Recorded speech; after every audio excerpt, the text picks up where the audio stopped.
ఉత్తరం వచ్చిందా? ఏం రాలేదమ్మా. సార్ మీకు ఉత్తరం.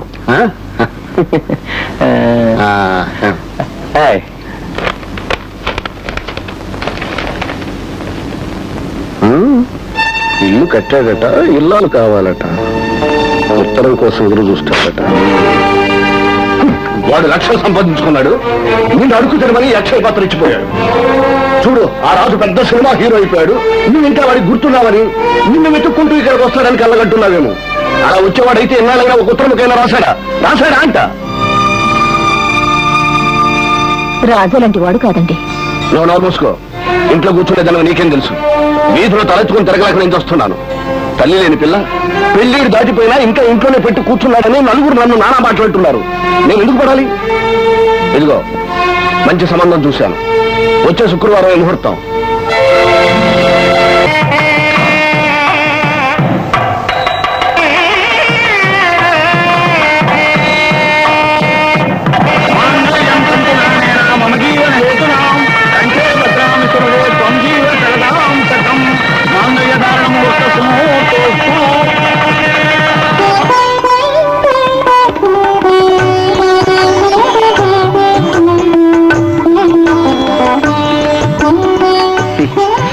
ఎంతసేపు అయింది వచ్చి? చాలా సేపు అయింది. మరి అక్కడే నిలబడిపోయావే? పిలవపోయావా? శోభనం పెళ్లి కూతుళ్ళు ఎక్కడైనా పిలుస్తారేంటి? లేకపోతే సకిలిస్తారా? పోండి, మీకేం తెలీదు. సినిమాల్లో శోభనం పెళ్లి కూతుళ్ళు పాల గ్లాస్తో లోపలికి రాగానే సిగ్గుతో తల వంచుకొని ఆగిపోతారు. ఆ తర్వాత పెళ్లి కొడుకు ఒకసారి చూసి నవ్వి పువ్వుతో బుగ్గ మీద కొడతాడు. తర్వాత రెండు భుజాలు దగ్గరికి తీసుకుని మెల్లగా మంచం దగ్గరికి తీసుకెళ్తాడు. తీసుకెళ్లి కూర్చోబెడతాడు. ఆ తర్వాత డ్యూయట్ పాడతాడు. అతను పాడినంటే తనే సోలో పాడుతుంది.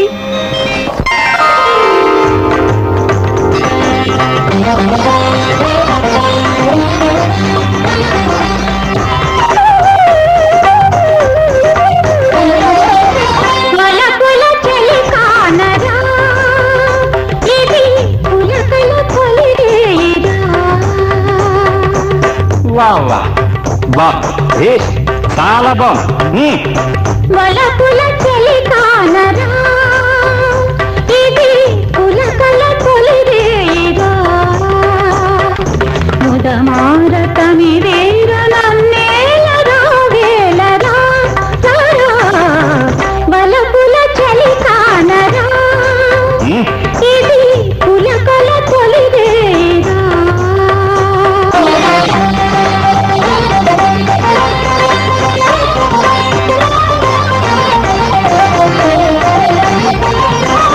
వలవంత ఎదలోన గిలిగింత గొలిపేను, వలవంత ఎదలోన గిలిగింత గొలిపేను, మనసంత నీ చెంత మారాలు సలిపేనురా. పప్ప నిద పమ పప్ప ధనియాల్ మిరియాల్ ఆవాల్ అప్పడాల్ సింగినాలం జీలకర్ర. సారీ.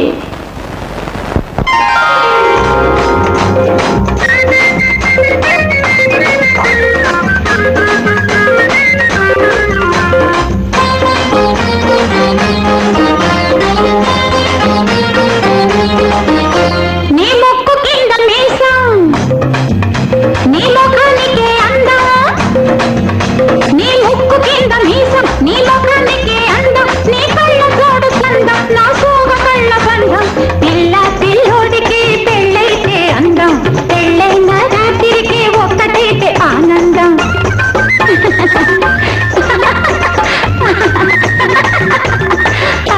ఈ అర్ధరాత్రి పూట ఆ చిందులేమిటంట, ఈ అర్ధరాత్రి పూట ఆ చిందులేమిటంట, తల తిక్క చేష్టలంటే నాకు ఒళ్ళు మంట. Non sense. Sorry sorry. సరి సరి.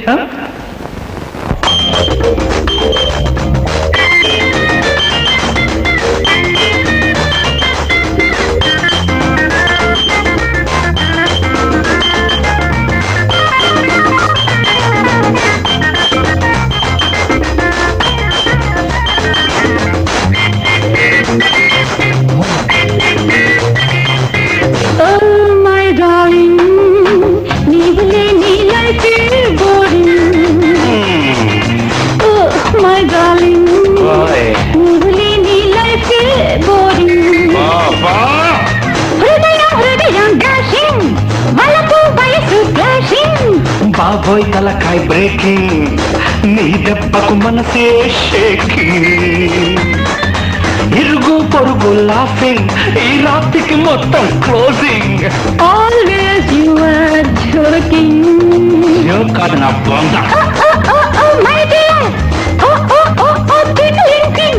Oh, my dear. Oh, tickling thing.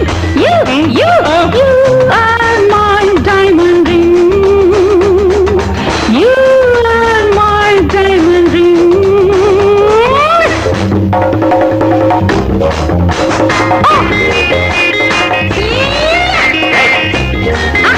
Yeah. ఏంటి గొడవ? I say, stop it! Hello, is it mental hospital? I'm doctor Madhu speaking. అవునయ్యా, నా భార్యకు మొదటి రాత్రే మతిపోయింది, పిచ్చెక్కింది. ఏం చేస్తాం? వెంటనే అంబులెన్స్ పంపించండి. పాల గ్లాస్ వచ్చి పాట ప్రారంభించింది. పల్లవికి చరణానికి సంబంధం లేదు. ఓకే, అంబులెన్స్ వచ్చేస్తుందిగా. ఏమండి, నాకు పిచ్చెక్కలేదండి. నేను నమ్మను.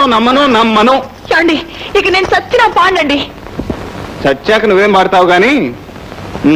ఇవన్నీ రెండు ఇవి రెండండి. ఇవి రెండేనండి. నేనెవరిని? అదేంటండి, మీరు నా శ్రీవారు, నువ్వెవరు? మీ శ్రీమతిని. అయితే మంచం ఎక్కు. ఇక మీదట ఇలాంటి పిచ్చి పిచ్చి వేషాలు వేయద్దు, నాకు నచ్చవు. ఒకవేళ ఎప్పుడైనా సినిమా చూసి వచ్చినా థియేటర్ నుంచి బయటికి రాగానే మర్చిపోవాలి. ఇంట్లో ప్రదర్శించావంటే పిచ్చెక్కిందని మెంటల్ హాస్పిటల్లో చేర్పించేస్తాను. తెలిసిందా? తెలిసింది. పడుకో. కొంచెం దగ్గరికి రా. ఇంకొంచెం రా. నాకేదో భయంగా ఉందండి. ఏం భయం లేదు. అబ్బా, మీరెంత మంచివారండి. దుర్గా, వస్తున్నా. ఏడు అరుపులు? గొప్ప మురిగింది. ఏమైందండి? మీ అన్నయ్య ఇల్లు కొన్నాడట, గృహప్రవేశం చేశాడట. 4 రోజుల్లో వచ్చి మీ నాన్నని తీసుకువెళ్తాడట. ఇంకేం తీసుకెళ్తాడండి, యముడు ఎప్పుడో తీసుకెళ్ళాడు. పోయారా? ఎప్పుడు? 4 నెలలు అయిపోయింది అన్నయ్య. 4 నెలలు అయితే ఇప్పుడు వచ్చి చెబుతున్నారా? ఆయనకి తలకొరే పెట్టడానికి నేను కొడుకునున్నానన్న సంగతి కూడా మర్చిపోయారా? అదేమిటి బావా అలాగంటావు? నీకు టెలిగ్రామ్ కూడా ఇచ్చాం. వస్తావని 3 రోజులు ఆ బాడీని అలాగే ఉంచి ఎదురు చూసాం. అబద్ధం, పచ్చి అబద్ధం. మీరు ఎంత నీచులో దుర్మార్గులో నాకు బాగా తెలుసు. ఆ రోజు అన్నం దగ్గర కూర్చున్న వాడిని సూటి పోటీ మాటలను వెళ్ళగొట్టారే. మీరు నాన్నకింత తిండిగా పెట్టుంటారా? కనీసం ఆయనకు మందు మాకైనా ఇప్పించుంటారా? నేను పంపిన డబ్బంతా దిగమింగి మీరే ఆయన చంపుంటారు. ఆనందయ్య, ఇంకా నువ్వెన్నన్నా పడ్డానికే వచ్చావు. గతి లేక, ఊళ్ళో బతకలేక, పెట్టినా చీకొట్టినా నువ్వే గతనొచ్చావు అన్నయ్య. ఇంకా పెట్టటమా? కాటు వేసిన తర్వాత కూడా పాముకు పాలు పోయటమా? అన్నయ్య, నన్ను క్షమించన్నయ్య. ఎంత చెడ్డా నీ చెల్లెల్ని. మా ముఖం చూసి కాకపోయినా ఇదిగో నీ మేనళ్ళ ముఖం చూసైనా మమ్మల్ని క్షమించన్నయ్య. నువ్వు కాదంటే మేము ముగ్గురం ఏ గగ్గలోనో దూకి చావాలన్నయ్య. నువ్వు అంటే చాకరీ చేసుకుంటూ ఇంట్లోనే పడి ఉంటావు. నువ్వు పెద్ద మనసు చేసుకో బావా. నేను పెద్ద మనసు చేసినా మీ చిన్న బుద్ధులు పోవు. దుష్టులకు దూరంగా ఉండమన్నారు. చంద్రం సార్, వీళ్ళని తీసుకెళ్ళి అవుట్ హౌస్ లో ఉంచు. అలాగే సార్. రండమ్మా. పదండి. దుర్గా, అన్నయ్య, రాత ఎలా ఉంది? అయ్యో, మా గొడవల్లో పడిపోయి రాధ విషయం చెప్పడం మర్చిపోయాను. రాధ తల్లి చచ్చిపోయింది. ఆ భీమన లేడు, దాన్ని బలవంతాను ముసలాడికిచ్చి కట్టబెట్టబోతున్నాడు. ఈ రాత్రికే పెళ్లి. తాత, సమయానికి నేను రాకపోయి ఉంటే ఏమైండేదాన్ని? నేనేమైపోయినా మీరు గుర్తుగా ఇచ్చిన కప్పు మాత్రం భద్రంగా దాచుంచానండి.